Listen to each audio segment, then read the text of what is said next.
सुप्रभात प्रिय विद्यार्थियों एवं अभिभावकों। बाल साधना शिक्षण संस्थान के ऑनलाइन क्लासेज में आपका स्वागत है। मैं मन्नीराम खीचड़ आज आपको वास्तविक संख्या का भाग 3 पढ़ाने जा रहा हूँ। इसमें सबसे पहले है परिमेय संख्या। परिमेय संख्या जो संख्या p/q के रूप में लिखी जाती है, जो संख्या p/q के रूप में लिखी जाती है तथा q is not is equal to 0, तो इसे परिमेय संख्या कहते हैं। कि जो संख्या p/q के रूप में लिखी जाती है, जो संख्या p/q के रूप में लिखी जाती है तथा q is not is equal to 0, कि q का मान 0 के बराबर नहीं हो, उसे परिमेय संख्या कहते हैं। जैसे 2/3 -5/7 √9। 2/3 -5/7 और √9। √9 का रूट लिया तो कितना आया? 3। इस प्रकार परिमेय संख्या वो होती है जो p/q में लिखी जाती है। दूसरा अपरिमेय संख्या, जो संख्या p/q के रूप में नहीं लिखी जाती। किस रूप में नहीं लिखी जाती? p/q के रूप में नहीं लिखी जाती, उससे अपरिमेय संख्या कहते हैं। जैसे √2, √3, √2, √3, √15, पाई, ये सभी क्या हैं? अपरिमेय संख्या हैं। हमने आज परिमेय और अपरिमेय संख्या पढ़ी कि जो संख्याएं p/q के रूप में लिखी जाती हैं वो संख्याएं परिमेय संख्या कहलाती हैं, और जो संख्या p/q के रूप में नहीं लिखी जाती वो अपरिमेय संख्या कहलाती हैं। अब पहला है 2 प्रश्नावली 2.3। प्रश्न नंबर 1 है, प्रमाणित कीजिए कि 5 - √3 एक अपरिमेय संख्या है। 5 - √3 एक अपरिमेय संख्या है। हल, माना 5 - √3 एक परिमेय संख्या है। विद्यार्थियों, सबसे पहले अपन जो परिमेय संख्या दे रखी है, परिमेय संख्या दे रखी है, उसको अपन विपरीत मानते हैं। अगर ये कहता है कि अपरिमेय है तो अपन इसको मानते हैं कि परिमेय है। इसलिए देखो यहाँ पर कहता है कि प्रमाणित कीजिए 5 - √3 एक अपरिमेय संख्या है, तो इसको उल्टा माना 5 - √3 एक परिमेय संख्या है। परिमेय संख्या है। p/q दो पूर्णांक है, p/q दो पूर्णांक है तथा q is not is equal to 0, कि q का मान 0 के बराबर नहीं है। तो p/q परिमेय संख्या यही होती है, p/q बराबर 5 - √3। अब पक्षांतरण करने पर √3 बराबर क्या आया? 5 - p/q। अब √3 और यहाँ पर लघुत्तम लिया तो लघुत्तम कितना आया विद्यार्थियों? q। लघुत्तम आया q, तो 5 को q, तो 5q - p/q। √3 है अपरिमेय संख्या। √3 क्या है? अपरिमेय संख्या। 5q - p/q है परिमेय संख्या। इससे ये विरोधाभास होता है कि ये √3 तो क्या हो गया? अपरिमेय हो गई, और 5q - p/q ये हो गई परिमेय संख्या। परिमेय तो वो होती है जो बिना रूट की संख्या होती है, और रूट की जो संख्या होती है वो अपरिमेय होती है। तो √3 तो हो गया अपरिमेय संख्या, 5q - p/q हो गया परिमेय संख्या। इससे ये विरोधाभास होता है कि 5 - √3, इससे ये विरोधाभास होता है कि 5 - √3 एक अपरिमेय संख्या है। √5 - √3 एक अपरिमेय संख्या है। इसके बाद में प्रश्न नंबर 2 है, सिद्ध कीजिए कि निम्नलिखित संख्याएं अपरिमेय संख्याएं हैं। सिद्ध कीजिए निम्नलिखित संख्याएं अपरिमेय संख्याएं हैं। सिद्ध कीजिए निम्नलिखित संख्याएं अपरिमेय संख्या हैं। 1/√2, 1/√2। तो सबसे पहले विद्यार्थियों मैंने आपको बताया था कि परिमेय अपरिमेय है तो अपन परिमेय मानते हैं। तो माना कि 1/√2 एक परिमेय संख्या है, 1/√2 एक परिमेय संख्या है। अब a व b दो पूर्णांक हैं, a व b दो पूर्णांक हैं तथा b का मान 0 के बराबर नहीं है। a व b दो पूर्णांक हैं, a व b दो पूर्णांक हैं तथा b इस बराबर नहीं है 0। माना कि 1/√2 एक परिमेय संख्या है, a व b दो पूर्णांक हैं तथा b is not equal to 0, b 0 के बराबर नहीं है। तो a/b बराबर 1/√2। अब दोनों पक्षों का a/b बराबर 1/√2 वज्र गुणा किया तो दोनों पक्षों का पहले वर्ग कर दिया, दोनों पक्षों का वर्ग करने पर कि देखो परिमेय संख्या वो होती है जो p/q या a/b, तो a/b बराबर 1/√2। अब दोनों पक्षों वर्ग किया तो ये हो गया 1 का स्क्वायर b का स्क्वायर, ये हो गया 1/2। a स्क्वायर बटा b स्क्वायर बराबर 1/2। वज्र गुणा किया तो b स्क्वायर एकम b स्क्वायर बराबर 2a स्क्वायर। यह समीकरण आया 1। समीकरण 1। संख्या 2 b स्क्वायर का एक गुणनखंड है। संख्या 2 क्या है? b स्क्वायर का एक गुणनखंड है। तो 2b का भी एक गुणनखंड होगा। ये कहता है कि b स्क्वायर ये 2 संख्या 2 b स्क्वायर का एक गुणनखंड है, तो 2b का भी एक गुणनखंड होगा। अब b बराबर 2c रखने पर या 2x रखने पर जो यहाँ पर रूट में होता है उसका उल्टा रूट हटा के लिखते हैं। यहाँ पर रूट 2 है इसलिए 2c रख दिया या 2x रख देते हैं। तो b बराबर 2c रखने पर b के स्थान पर 2c रखा तो 2c का वर्ग minus 2a square, 4c square बराबर 2a स्क्वायर, a स्क्वायर बराबर 4c स्क्वायर बटा 2 तो 2c स्क्वायर। संख्या 2 a स्क्वायर का एक गुणनखंड है। संख्या 2 है वो a स्क्वायर का एक गुणनखंड है, तो a 2a का भी एक गुणनखंड होगा। तो 2a का भी एक गुणनखंड होगा। समीकरण 1 और 2 से ये निष्कर्ष निकलता है। समीकरण 1 और 2 से समीकरण 1 व समीकरण 2 से ये निष्कर्ष निकलता है कि 1/√2 एक अपरिमेय संख्या है। विद्यार्थियों नोट्स की PDF आपको डिस्क्रिप्शन में मिल जाएगी और ये बहुत ही इम्पोर्टेंट चैप्टर है। इसमें से 3 नंबर का प्रश्न आता है, तो ध्यान से अपरिमेय को अपरिमेय सिद्ध कैसे करते हैं इसके बारे में यहाँ पर बताया जा रहा है, तो ध्यानपूर्वक देखना। अब 1/√2 क्या हो गया? इससे ये निष्कर्ष निकला कि 1/√2 एक अपरिमेय संख्या है। इसके बाद में दूसरा कि 6+√2, दूसरा कितना है? 6+√2। माना 6+√2 एक परिमेय संख्या है। अपरिमेय दे रखा है तो हमने उल्टा माना 6+√2 एक परिमेय संख्या है। p व q दो पूर्णांक हैं तथा q बराबर 0 नहीं है। q बराबर 0 नहीं है।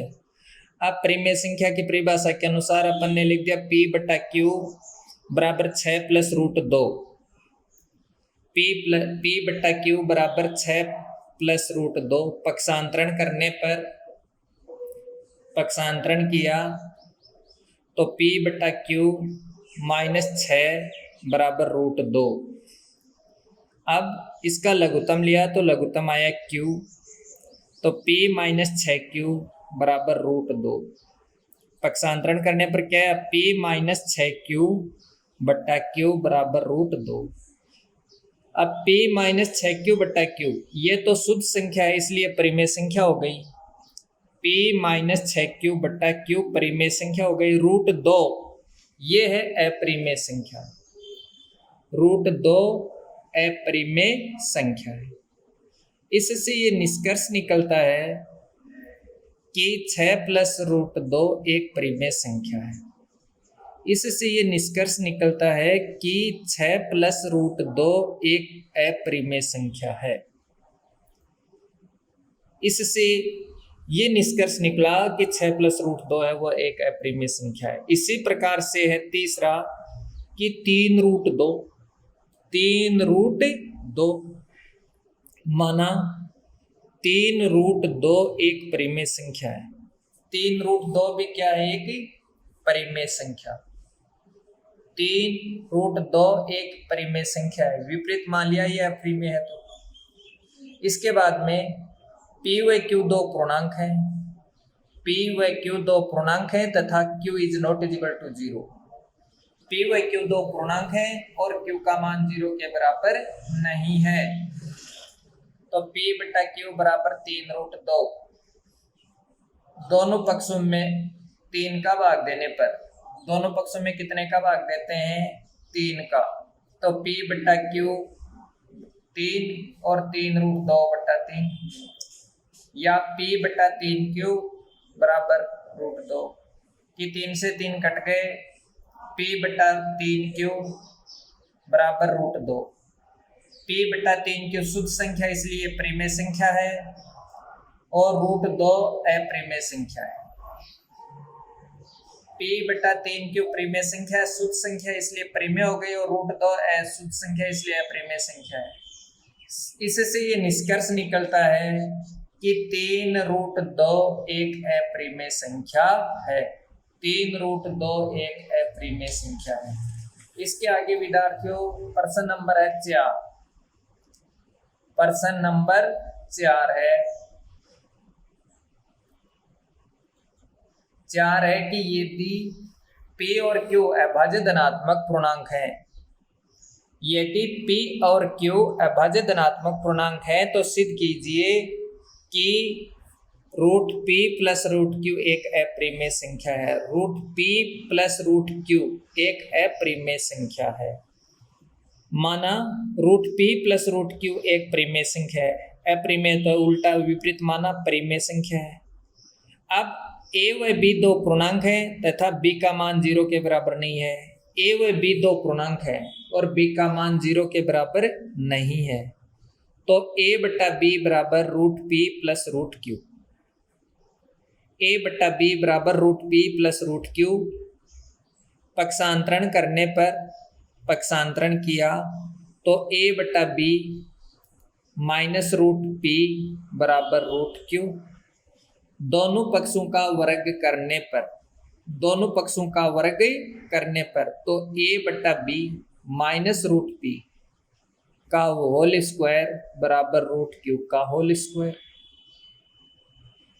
अब विद्यार्थियों a माइनस b का होल स्क्वायर अपन जानते हैं। a माइनस b का होल स्क्वायर होता है a का square minus 2ab plus b का स्क्वायर। इस सूत्र की सहायता से अपन इसका विस्तार करते हैं कि a बट्टा b का होल स्क्वायर माइनस 2 गुणा a बट्टा b root p plus root p का स्क्वायर बराबर रूट q का स्क्वायर। a स्क्वायर बट्टा b स्क्वायर माइनस 2a बट्टा b root p plus p बराबर q। इसका होल स्क्वायर कर दिया, इसका रूट और स्क्वायर है तो सिर्फ q बच गया। अब पक्षांतरण करने पर, पक्षांतरण करने पर तो a स्क्वायर बट्टा b स्क्वायर, a स्क्वायर बट्टा b square plus p minus q, a square बट्टा b स्क्वायर बराबर p माइनस q बराबर 2ab, 2 बट्टा b, 2a बट्टा b रूट p, 2a बट्टा b। इसका पक्षांतरण कर दिया, q को इस साइड में लेफ्ट में ले और इसको राइट साइड में ले गए। ये माइनस है तो यहाँ पर ये हो गया प्लस। इसके बाद में अपन क्या करते हैं कि p रूट p बराबर निकालते हैं, तो रूट p बराबर इस संख्या का भाग दे देते हैं। तो b a स्क्वायर बटा b square plus a square बटा b square plus p minus Q बटा 2a बटा b, तो b ऊपर आ गया। अब रूट p बराबर इसका लघुत्तम लिया तो a square plus p minus Q b square बटा 2ab स्क्वायर गुणा b स्क्वायर से b कट गया, तो ये आ गया रूट p बराबर a square plus p minus Q का कोष्टक में बंद b स्क्वायर बटा 2ab।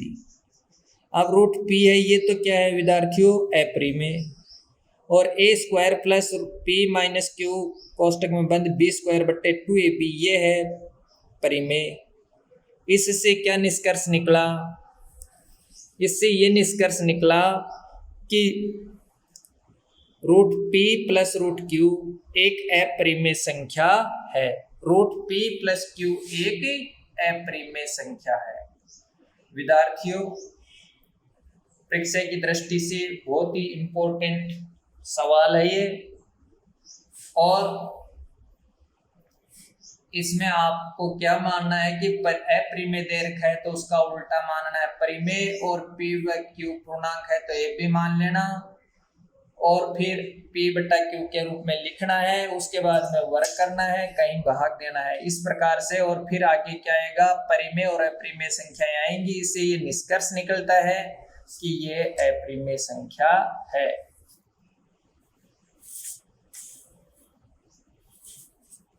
इसके बाद में है इंपॉर्टेंट प्रमेय, सिद्ध कीजिए कि रूट 2 एक अपरिमेय संख्या है। सिद्ध कीजिए कि रूट 2 एक अपरिमेय संख्या है। बहुत इंपॉर्टेंट है, कई बार आ चुका है बोर्ड में। तो माना रूट 2 एक अपरिमेय को परिमेय संख्या मान लिया, माना कि रूट 2 एक परिमेय संख्या है,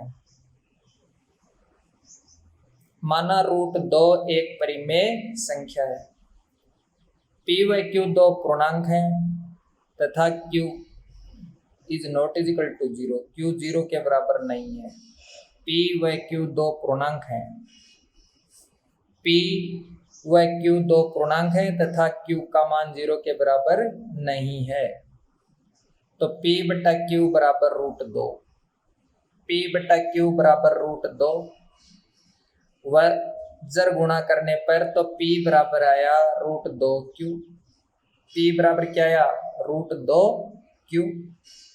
अब दोनों पक्षों का वर्ग करने पर, दोनों पक्षों का वर्ग करने पर तो p का वर्ग और रूट 2q का वर्ग कर दिया वर्ग, तो p का हो गया p स्क्वायर, रूट स्क्वायर हट गया 2 और q का q स्क्वायर, तो p स्क्वायर बराबर हो गया 2q स्क्वायर। ये आ गया समीकरण नंबर 1। अब p स्क्वायर के भाज्य गुणनखंड है 2 गुणा q स्क्वायर, संख्या 2 p स्क्वायर का एक गुणनखंड है, संख्या 2 किसका गुणनखंड है, p स्क्वायर का, तो 2p का भी एक गुणनखंड होगा, 2 क्या होगा, p का भी एक गुणनखंड होगा।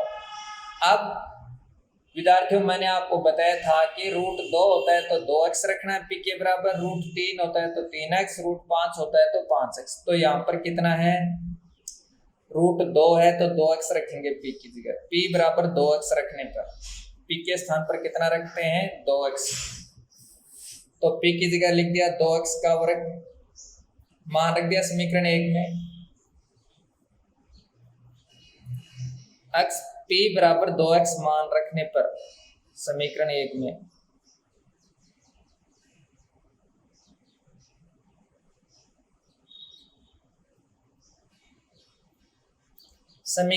में तो 2x स्क्वायर p की जगह 2x का होल स्क्वायर बराबर 2q स्क्वायर। अब 2x का होल स्क्वायर क्या, 4x स्क्वायर बराबर 2q स्क्वायर, q स्क्वायर बराबर होगा 4x स्क्वायर बटा 2, तो 2x स्क्वायर, तो q स्क्वायर बराबर 2x स्क्वायर,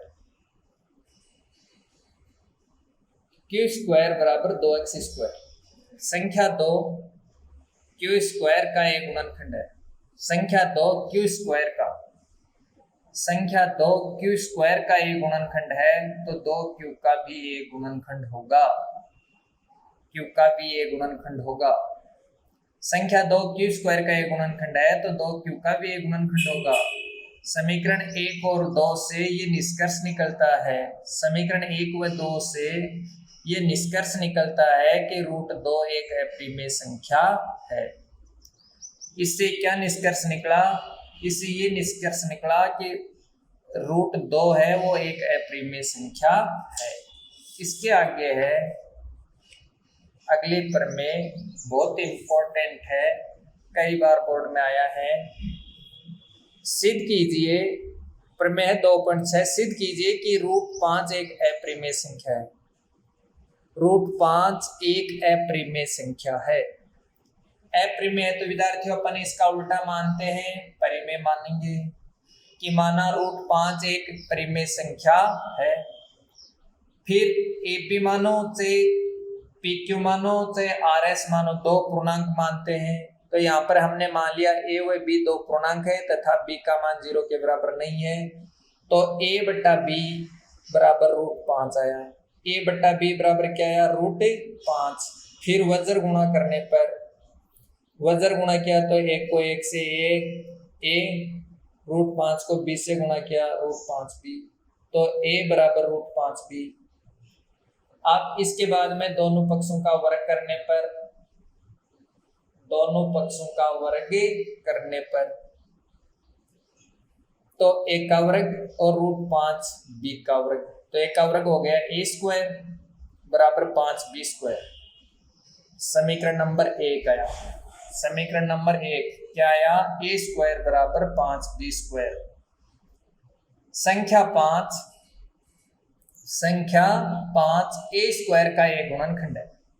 संख्या 5 है वो a² का एक गुणनखंड है, तो 5a का भी एक गुणनखंड होगा। संख्या 5 a² का एक गुणनखंड है, तो 5a का भी एक गुणनखंड होगा। a बराबर 5x रखने पर, फिर √5 है इसलिए a बराबर कितना लिखते हैं? 5x। a बराबर 5x रखने पर, a की जगह 5x रखा तो 5x कोष्टक बंद कर दिया और स्क्वायर है तो स्क्वायर कर दिया, बराबर 5b²। अब 5 का वर्ग किया विद्यार्थियों 5x का, तो ये हो गया 25x²। 25x² बराबर 5b² b² बराबर क्या होगा? 5 का भाग दे दिया 25x² बट्टा 5, तो b² बराबर क्या आया? 5x²। b² बराबर आया 5x²। यह समीकरण है। तो संख्या 5 है, ये b² का एक गुणनखंड है। संख्या 5 b² का एक गुणनखंड है, तो 5b का भी एक गुणनखंड होगा। संख्या 5 b² का एक गुणनखंड है, तो 5b का भी एक गुणनखंड होगा। इससे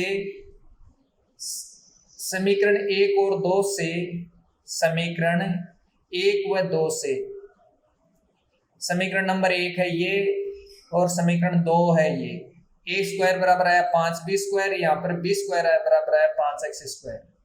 समीकरण 1 व 2 से ये निष्कर्ष निकलता है कि √5 एक अप्रिमेय संख्या है। √5 है वो क्या है? एक अप्रिमेय संख्या है। आज अपन यही टॉपिक पर समाप्त करते हैं। इसके आगे कल नया दूसरा टॉपिक पढ़ेंगे।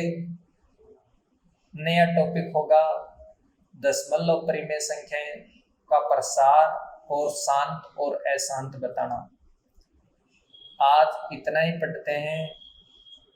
इसमें कोई त्रुटि हो तो आप कमेंट बॉक्स में कमेंट करना और ज्यादा से ज्यादा अपने दोस्तों, मित्रों, परिचितों को शेयर करना। ये बहुत ही कीमती टाइम है, ये समय दोबारा नहीं लौटेगा। तो आप ज़्यादा से ज़्यादा अपना समय पढ़ाई में लगाएं, यही मेरी आपसे विनती है। और मैं उम्मीद करता हूँ कि आप सभी को ये वीडियो पसंद आया होगा। अगर किसी भी विद्यार्थी के कोई समस्या है तो वह कमेंट बॉक्स में कमेंट करें, और घर पर रहें, सुरक्षित रहें। धन्यवाद। जय हिंद, जय भारत। कल दोबारा अगला टॉपिक शुरू करेंगे इसी समय। आप देखना, दशमलव संख्या का प्रसार और शांत और अशांत संख्याएं।